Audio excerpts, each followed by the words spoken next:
Hello friends, मैं हूं Gaurav Kumar and you are watching cine vlog. तो दोस्तों, सबसे पहले मैं आपको बताना चाहता हूं कि सिने व्लॉग है क्या। दोस्तों, cine vlog is a kind of vlog but it is much more cinematic than a vlog. Usually क्या होता है, जब भी हम व्लॉग देखते हैं या शूट करते हैं तो उसका जो शूटिंग और उसका जो प्रेजेंटिंग स्टाइल होता है वो काफ़ी रफ एंड टफ होता है। उसमें शेकी इमेज भी चल जाती हैं, भागा दौड़ी चल जाती है, जंप कट चल जाते हैं। तो होता क्या है कि कई बार उसमें जो जगह हम जा रहे हैं उसका प्रॉपर तरीके से ब्यूटिफिकेशन नहीं हो पाता है या हम उस जगह की खूबसूरती नहीं देख पाते हैं।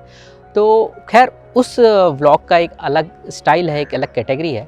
तो मैंने क्या किया कि बीइंग अ सिनेमेटोग्राफर, मैंने व्लॉग और सिनेमेटोग्राफी या सिनेमैटिक्स को कंबाइन करके ये टर्म बनाया है सिने व्लॉग, जिसमें हम लोग व्लॉग या जो जगह हम जाएंगे उसको कवर करेंगे, लेकिन उसको प्रेजेंट जो करेंगे वो सिनेमैटिक स्टाइल में करेंगे। अब हो सकता है जो जगह मैं कवर करूं वो उतनी ज़्यादा खूबसूरत एक्चुअल में ना हो, लेकिन it still creates a possibility for those who are cinematographers and photographers like me कि वो वहाँ पर जाके वहाँ पर अच्छे अच्छे फुटेज और अच्छे अच्छे फ़ोटोग्राफ्स निकाल सकें।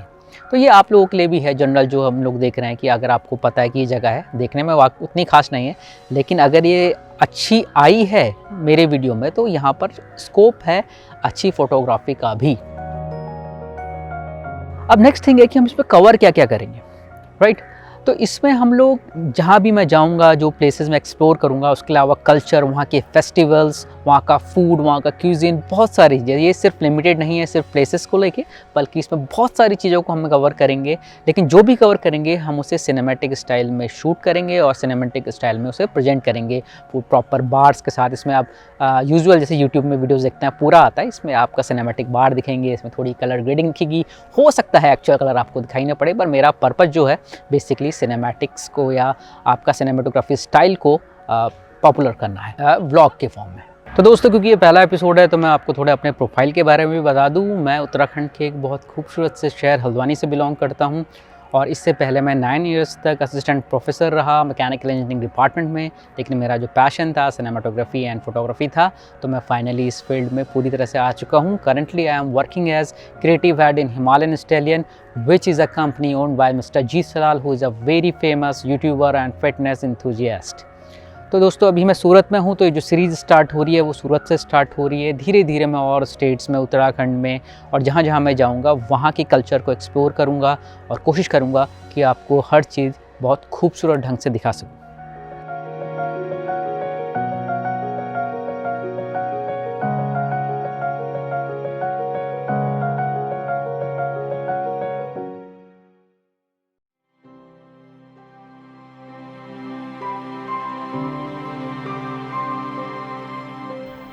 दोस्तों, एक खूबसूरत सा आर्किटेक्चर देख के आपको लग रहा होगा कि शायद ये किसी महल या किले का कोई हिस्सा है, लेकिन आपको ये जानकर आश्चर्य होगा कि ये खूबसूरत सी जगह एक कब्रिस्तान है।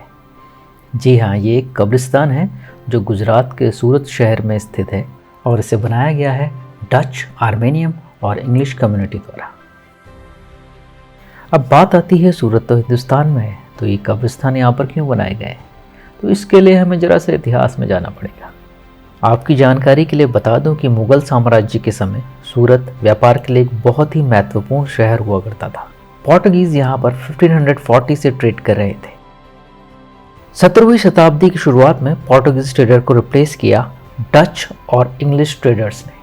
इसी तरह 16th सेंचुरी में आर्मेनियंस ने, जो कि ज़्यादातर पर्शिया से थे, सूरत में एक ट्रेडिंग कम्युनिटी की स्टार्ट की, जो कि उस वक्त सबसे ज़्यादा एक्टिव पोर्ट हुआ करता था वेस्टर्न कोस्ट ऑफ इंडिया में। आर्मेनियम कम्युनिटी ने यहाँ पर 2 चर्च, एक सेमेट्री और एक टॉम्बस्टोन बनाया। ये जो डच एंड आर्मेनियम सेमेट्रीज हैं, ये सूरत की कटारग्राम रोड स्थित एक लोकेलिटी जिसे गुलाम फलिया नाम से जाना जाता है, उसके पास स्थित है। इस जगह को कटारग्राम गेट के नाम से भी जाना जाता है। यहाँ पर जो टॉम्ब्स हैं, इन्हें शहर के सबसे महत्वपूर्ण हिस्टोरिकल मॉन्यूमेंट समझा जाता है। कहा जाता है डच और इंग्लिश कम्युनिटी में अपने लोगों को इम्प्रेस करने का इतना कंपटीशन था कि उन्होंने टॉम्बस्टोन के स्थान पे मॉज़ेलियम्स बनवाए। दोस्तों, अब मैं आपको ये भी बता दूं कि मॉज़ेलियम्स और टॉम्ब्स के बीच क्या डिफरेंस होता है। दोस्तों, टॉम्ब्स जो होती हैं वो ज़मीन के नीचे एक चैम्बर या वॉल्ट होता है जिसमें डेड बॉडी को दफनाया जाता है। इसको ऊपर से कवर कर दिया जाता है और कई बार इसके ऊपर स्टोन लगा दिया जाता है जिसमें मरने वाले की डिटेल्स लिखी होती है। इसीलिए कई बार इसे टॉम्बस्टोन्स भी बोलते हैं। कई बार इसके ऊपर एक छोटा सा स्ट्रक्चर बना दिया जाता है जो साइज में ज़्यादा बड़ा नहीं होता है। मॉज़ेलियम अपेक्षाकृत एक बड़ा स्ट्रक्चर होता है जिसे टॉम्ब्स या नंबर ऑफ टॉम्ब्स के बाहर बनाया जाता है। एक बड़ा एक्सटर्नल स्ट्रक्चर होता है। एग्जाम्पल के तौर पे ताजमहल एक मॉज़ेलियम है।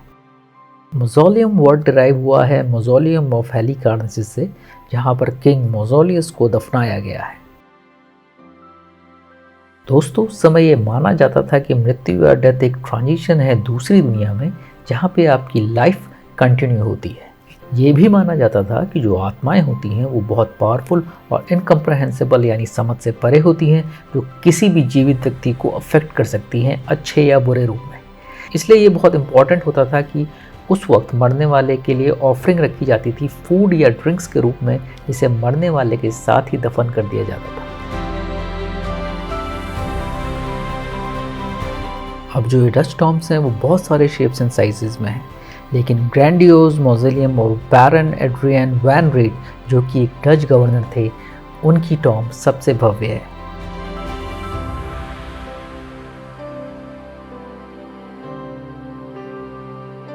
आर्मेनियम सिमेट्री डच सिमेट्री के जस्ट बगल में स्थित है, लेकिन इसके ऊपर कोई स्ट्रक्चर नहीं है। यहाँ पर करीब 200 टॉम्ब्स हैं, लेकिन केवल एक टॉम्ब ऐसी है जिसके ऊपर एक स्ट्रक्चर है, यानी कि वो एक चैपल के अंदर है।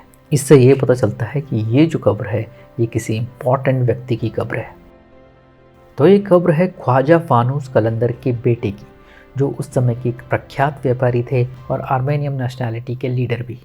इसी ओहदे के कारण उनके बेटे को एक स्पेशल प्रिविलेज मिला कि उनको इस मॉर्चुरी चैपल में दफनाया गया। मिस्टर ए एफ बेलेसिस ने, जो कि एक इंडियन सिविल सर्वेंट थे, 1861 में journal of royal Asiatic society of Bombay में कहा कि अगर इन मॉन्यूमेंट्स का संरक्षण नहीं किया गया, जैसा कि उनके समय में भी हो रहा है, तो ये जो मॉन्यूमेंट्स हैं ये लुप्त हो जाएंगे और ख़त्म हो जाएंगे। इसके 40 साल बाद लॉर्ड कर्जन, जो कि वॉइसरॉय थे इंडिया के, और आर्कियोलॉजिकल सर्वे ऑफ इंडिया के एफर्ट्स के द्वारा इन टॉम्ब्स को प्रोटेक्टेड मॉन्यूमेंट्स का दर्जा दे दिया गया। लेकिन इसके बावजूद भी यहाँ की जो टॉम्ब्स हैं बहुत तेज़ी से डिटेरियोरेट हो रही हैं, और अगर इनको सही समय में कंजर्व नहीं किया गया तो हम इस खूबसूरत सी जगह को खो देंगे। दोस्तों, मैंने देखा यहाँ पर आके लोग कूड़ा फैला रहे हैं, ड्रिंक्स कर रहे हैं, ड्रग्स कर रहे हैं, जो कि बहुत ही गलत बात है।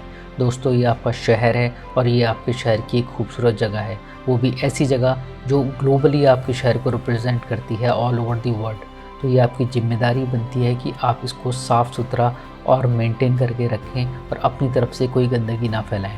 मेरी एसएमसी से भी दरख्वास्त है कि इस जगह को एक प्रॉपर टूरिस्ट प्लेस के रूप में डेवलप करें, क्योंकि ये बहुत खूबसूरत जगह है और अगर इसे आप टूरिस्ट प्लेस के रूप में डेवलप करेंगे तो सारे देश को पता चलेगा और सूरत में भी इससे टूरिज़्म बढ़ेगा। तो मुझे लगता है कि आपको ये वीडियो जो है, जो मेरा ये सिनेमैटिक स्टाइल है, ये पसंद आया होगा। और अगर आपको अच्छा लगा तो आप इस चैनल को सब्सक्राइब कीजिए और कमेंट कीजिए, लाइक कीजिए, शेयर कीजिए, ताकि मेरे को मोटिवेशन मिलता रहे और मैं आगे और भी वीडियोज़ ऐसे बनाते रहूँ। Thank you.